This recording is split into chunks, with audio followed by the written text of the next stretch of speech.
بسم الله الرحمن الرحيم والصلاة والسلام على أشرف المرسلين. Salam alaikum. Bonjour tout le monde.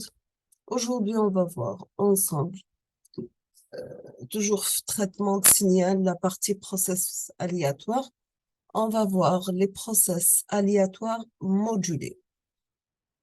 Nous avons que la transmission d'un signal porteur d'information, bien ce qu'on appelle message dans la bande passante d'un canal de communication, comme une ligne téléphonique ou bien une liaison par satellite, elle impose de transposer la gamme de fréquences occupée par un signal dans une autre bande passante propre à la transmission, bien sûr, au moyen d'effectuer cette transposition. Elle consiste bien sûr à effectuer ce qu'on appelle une modulation d'un signal appelé porteuse. Par quoi ou la par qui? Par un autre signal en faisant varier une caractéristique de ce signal. Maintenant, on va faire varier une caractéristique de ce signal. Le signal à transmettre sera désigné par M2T. On appelle ça un process aléatoire stationnaire du deuxième ordre et ergodique. Nous avons que M2T et en plus un process centré. C'est quoi un process centré? C'est tout simplement un process qui a une valeur moyenne nulle. La fréquence F0 ainsi que la bande autour de F0 se fait par modification du spectre. On appelle ça grand S, indice grand M de F. Nous avons que le spectre obtenu par transposition autour de F0 de SM de F est un spectre d'un signal S de T appelé signal modulé. Donc, vous avez votre signal complexe passe-bas équivalent S de T qui est égal à la partie, le signal S de T égale la partie réelle de A de T par exponentielle plus G de pi F0T. Bien sûr, A de T, c'est un signal complexe passe-bas équivalent. Le retour à la bande de base se fait par démodulation, bien sûr, l'opération inverse. On va commencer par la modulation analogique et on commence comme toujours par définition. Nous avons que le signal modulé est un signal à bande étroite, sachant que S de T qui est égal à la partie réelle de A de T par exponentielle G de pi F0T. A de T, on peut la mettre sous la forme de module de A de T par exponentielle G phi de T. Phi de T est égal 2 pi F0T. S de T, ça devient la partie réelle de la valeur absolue ou le module de A de T par exponentielle G phi de T par exponentielle G de pi F0T.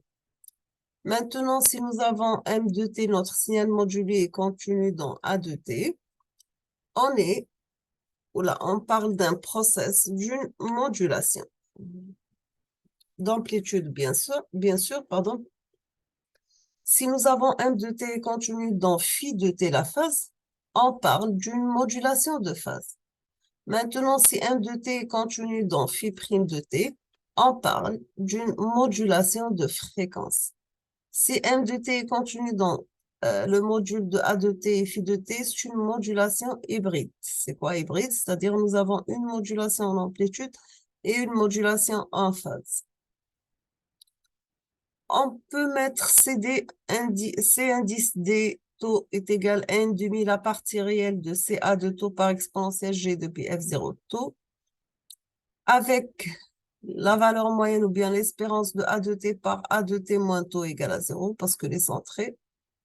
La fonction de covariance CA de taux est égale à l'espérance de A de T par A conjugué de T moins taux.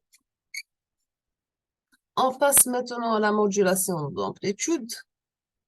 On va commencer par une modulation d'amplitude avec porteuse.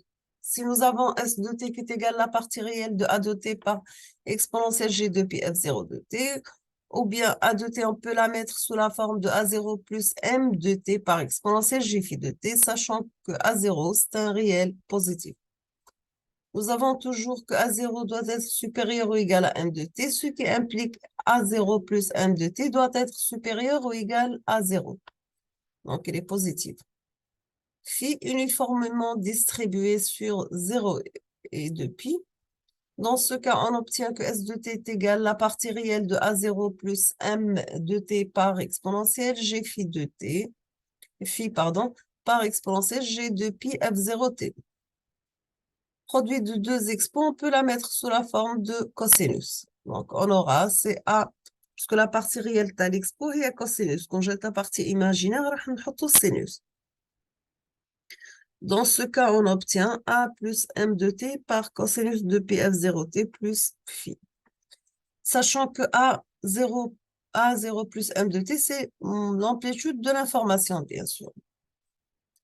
Nous avons que l'espérance de A de t par A de t moins taux égale à 0. L'espérance de A0 plus M exponentielle G phi par A0 plus M de t moins taux exponentielle G phi égale à 0.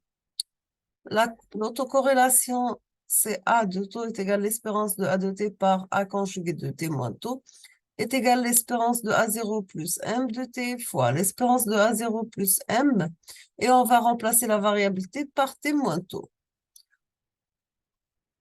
On distribue la multiplication et l'addition, on aura dans ce cas est égal à 0 au carré plus A0 l'espérance de M de t moins taux qui est égal à 0, plus A0 l'espérance de M de t qui est égal à 0, plus le produit de l'espérance de M de t par M de t moins taux. On obtient que l'autocorrélation en A de taux est égal à 0 au carré plus l'autocorrélation en M de taux.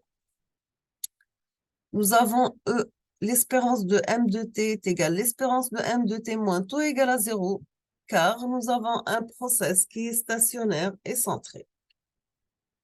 Dans ce cas, on obtient l'autocorrélation c'est A de taux égale à 0 au carré plus Cm de taux. Pour calculer l'autocorrélation, CS de taux est égal à 1 demi la partie réelle de CA de taux par exponentielle G de pi F0t. Donc, est égal à 1 demi la partie réelle de A0 au carré plus Cm de taux par exponentielle G de pi F0t. Dans ce cas, on obtient que l'autocorrélation en CS de taux est égal à 1 demi de A0 au carré plus Cm de taux multiplié par cosinus. Pourquoi cosinus? Parce que c'est la partie réelle de l'expo.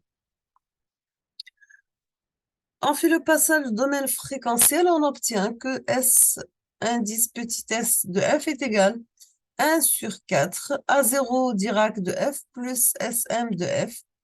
Le produit de convolution, ça devient le produit simple du produit de convolution. La transformée ta cosinus, c'est 1 demi Dirac. Donc, c'est pour ça que nous avons 1 sur 4. Nous avons le 1 demi plus le 1 demi de Dirac de moins f de f moins f0 plus Dirac de f plus f0, c'est la transformée de Fourier taille cosinus, donc divisé par 2, donc on en reste 1 sur 4.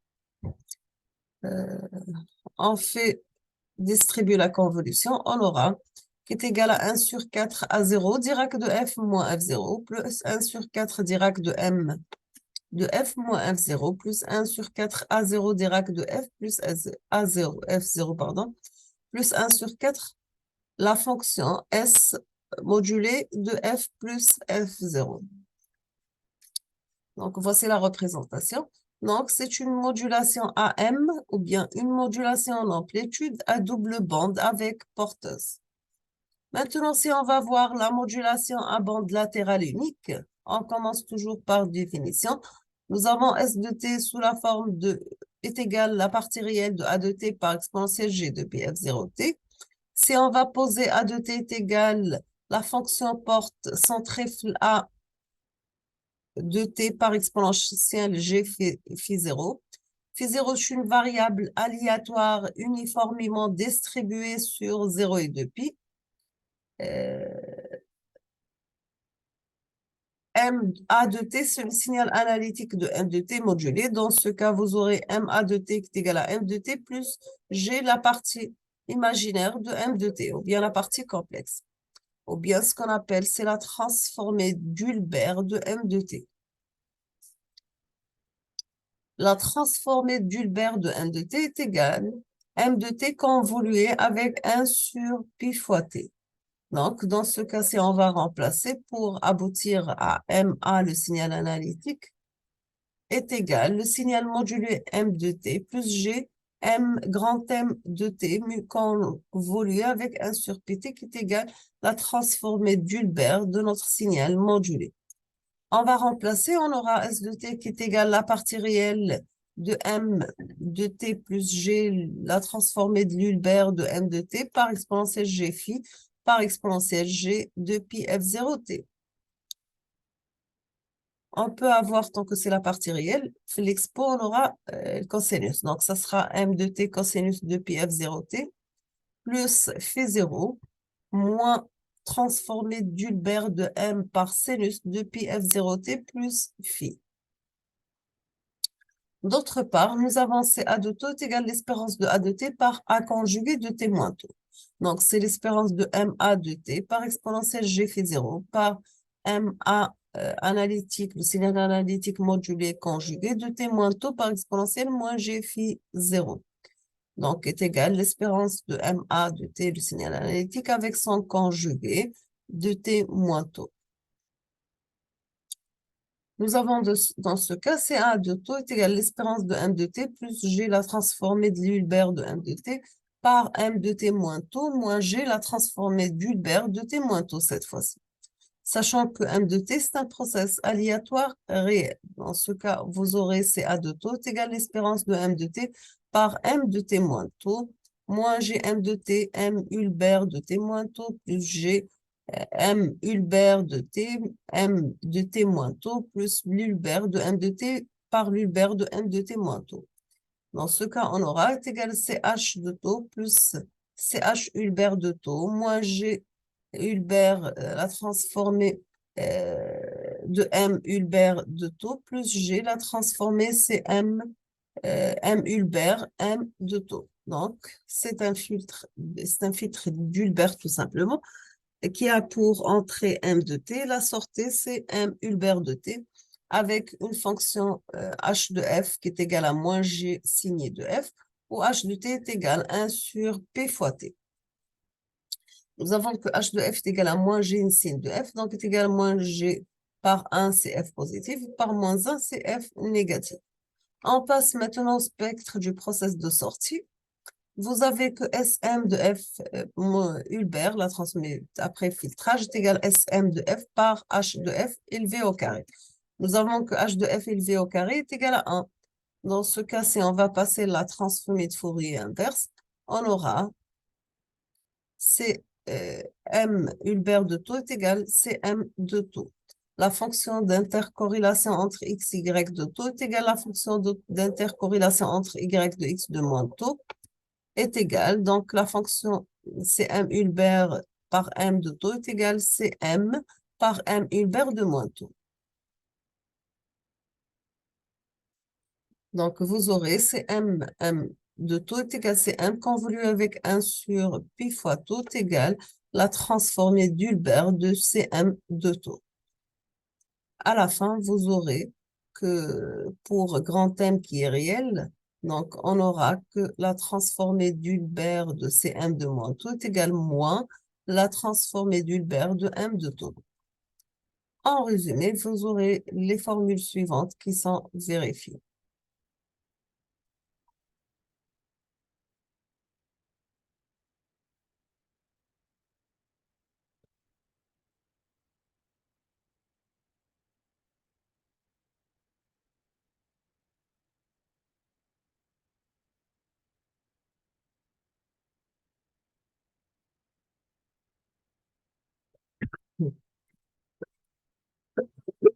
Pardon? Donc, après simplification, vous aurez que CA de taux est égal à CM de taux par CM Hulbert de taux moins G CM M Hulbert de taux plus G CM Hulbert de taux.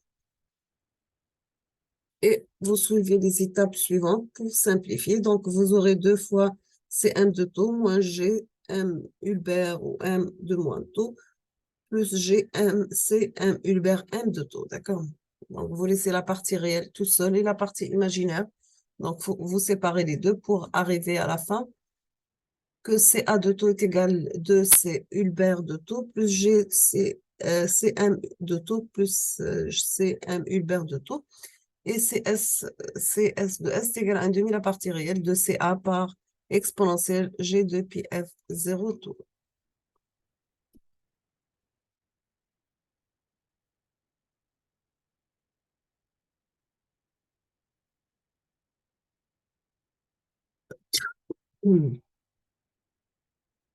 Donc, ici, vous remplacez CM Hulbert de taux par CM de taux convolu avec 1 sur pi taux. Bien sûr, nous avons trouvé ça dans la partie suivante. Donc, ici.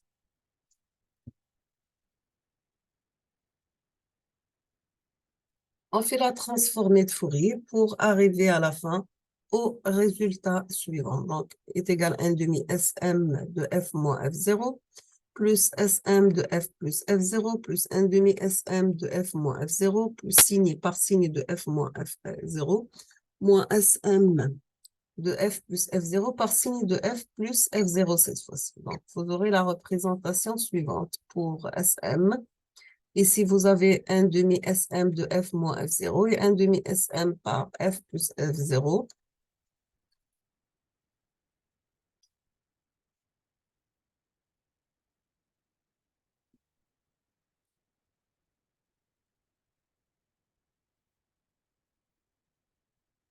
On va s'arrêter ici. On termine la suite dans la prochaine vidéo, Inch'Allah. Merci beaucoup pour votre attention et à la prochaine.